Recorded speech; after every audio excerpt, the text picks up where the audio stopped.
বিগত আমলে আপনি কোনো জুলুম অবিচারের শিকার হয়েছেন কিনা এই বিষয়ে আপনার অভিজ্ঞতা জানতে চাই। দেখুন, অভিজ্ঞতা আমাদের সবারই কম বেশি তিক্ত অভিজ্ঞতা আছে। একটা সমাজ যখন করাপ্টেড হয়ে যায় তখন সমাজের কেউই ভালো থাকে না। এই নারায়ণগঞ্জের এসপির অফিসে আমাকে নিয়ে এমন অকথ্য ভাষায় গালিগালাজ করা হয়েছে, বেশি দিন আগের কথা। এবং এই সিদ্ধিরগঞ্জ থানার ওসি ছিলেন, আমি নাম আর বললাম না, ওসি সাহেব তিনি ভালো মানুষ ছিলেন, আমার পক্ষে ছিলেন। আমি একটা মাসআলা দেওয়ার কারণে সেখানে আমাকে ডেকে নিয়ে অকথ্য গালিগালাজ, আর ওসিরে বলতেছে যে থানায় নিয়া প্লাস দিয়া হাত পায়ের নখুটে দিবা, আমার তো সামনে বসায় দেয়। বুঝতে পেরেছেন? খুব গর্ব করে তিনি অমুক ছাত্র রাজনীতি করতেন, গর্ব করে বলতেছেন আমি ছাত্রলীগের রাজনীতি করতাম। এই নারায়ণগঞ্জের এসপি, এই বর্তমান এসপির কথা বলছি না, এর আগে যিনি ছিল। তো এটা আমাকে বসায় নিয়ে থ্রেট দেওয়া মাসআলা, আমি ওনাকে বললাম মাসআলা, আমার মাসআলা বলার ক্ষেত্রে কথা বলার অধিকার থাকবে আলেমদের। আপনি পুলিশ হিসেবে আপনি তো বলতে পারেন না মাসআলা আমি কোনটা বলবো কোনটা বলবো না, কোনটা সঠিক কোনটা বেঠিক, এটা তো আপনার বলার বিষয় না, তো আলেমরা বলতে পারে। উনি খেপে গেলেন এবং সবার সামনে যাচ্ছে তা আচরণ করলেন। কত শত অভিজ্ঞতা আছে, এগুলো তো আমি সব কিছু বলার সুযোগ পাই না, আর বিশেষ করে বলতেই তো পারি না। কারণ কোনো স্ট্যাটাস আমরা লিখেছি, সেখানে দেখা গেছে যে 5টা এজেন্সি থেকে ফোন চলে আসছে, হ্যাঁ আপনি এটা কেন লিখলেন, ওইটা কেন লিখলেন, চাপাচাপি শুরু হয়ে গেছে।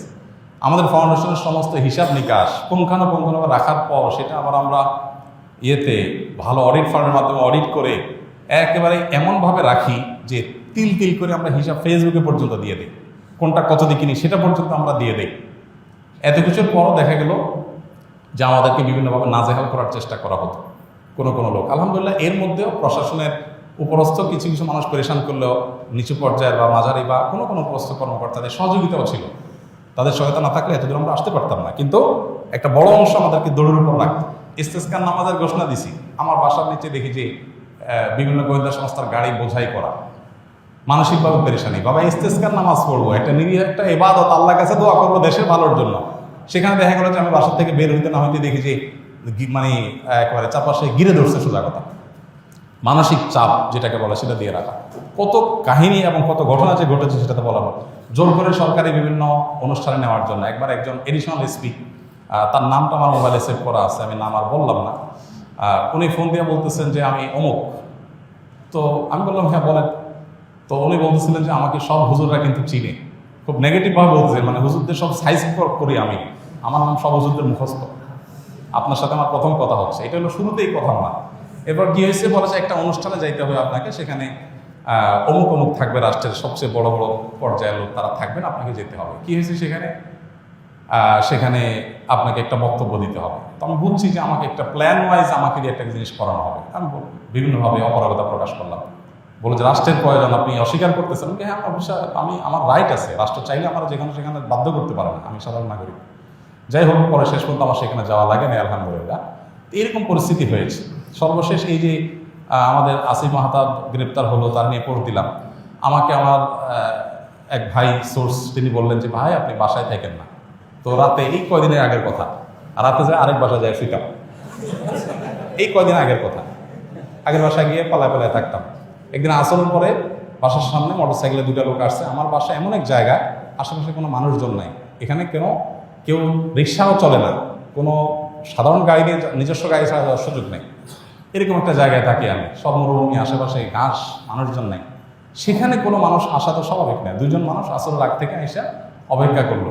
তারা মনে করেন এত লম্বা সময় আসে, নিশ্চয়ই ওয়াশরুমে গেছে লম্বা সময় ধরে। মাগরিবের নামাজ পড়লাম, ওযু ছাড়াই নামাজ পড়লো আমাদের সাথে। ওখানে যে জামাত হয় এটা জানার কথা না, আমার বাসার নিচে গ্যারেজে ছোট্ট করে একটা রোড, আমরা জামাতে নামাজ পড়ি। যাই হোক, এরপরে যাওয়ার সময় আমাদের একজনকে জিজ্ঞেস করলো অমুককে তমুককে, নাম জিজ্ঞেস করলো, তখন আমরা বুঝলাম যে এটা সংস্থার লোক। তো এইভাবে দৌড়ের উপরে এদেশের সবাই কম বেশি ছিল, নানাভাবে ছিল। আমার নামে ফাইল তৈরি করা হয়েছে, এমন ফাইল হয়েছে যে আমাদেরকে অনেকে বলতো যে আপনার ফাইল এমন মোটা হয়েছে যে কোনো মুহূর্তে আপনাকে ধরবে। এই আন্দোলন যদি না হইতো, সফল যদি না হইতো, তো হয়তো এরপরে আমাদেরকে আয়নাঘরে যাওয়া লাগতো। বুঝে আসছে কথা? তো এরকম একটা পরিস্থিতি এই দেশে তৈরি হয়েছে যে আসলে আমরা কেউ যে খুব ভালো ছিলাম বা ভালো থাকতে পারি সেই সুযোগ কারণই নাই। এরপরও আমরা আসলে সংগ্রাম করে চেষ্টা করে যতটুকু সম্ভব চেষ্টা করেছি অস্তিত্বটা টিকে রাখার জন্য। তার জন্য যে কত মূল্য দিতে হয়েছে, কত থ্রেট, এগুলো হজম করতে হয়েছে, সকাল বিকাল পালায় বেড়াইতে হয়েছে, হ্যাঁ, বিভিন্নভাবে টোপ দেওয়া হতো যে সরকারি এই সুবিধা নেন, ওই সুবিধা নেন। আলহামদুলিল্লাহ কখনো সেই সুবিধাগুলো আমরা গ্রহণ করি নাই, এবং এ ব্যাপারে আল্লাহ তালা আমাদেরকে গাইড করেছেন। এবং দোয়া করি আল্লাহ তালা আমাদের প্রিয় দেশটাকে এমন নিরাপদ করে দেয়, কেউ কাউকে ভয় করে চলতে হবে না।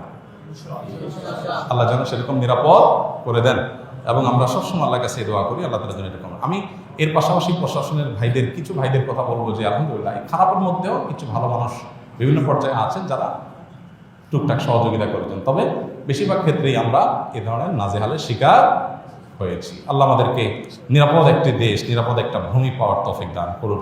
আমাদের সমস্ত কষ্টগুলোকে আল্লাহ তাআলা দূর করে দিন। সকল মাজলুমের জুলুমের অবসান হয়ে যাক, সকল বৈষম্য দূর হয়ে যাক।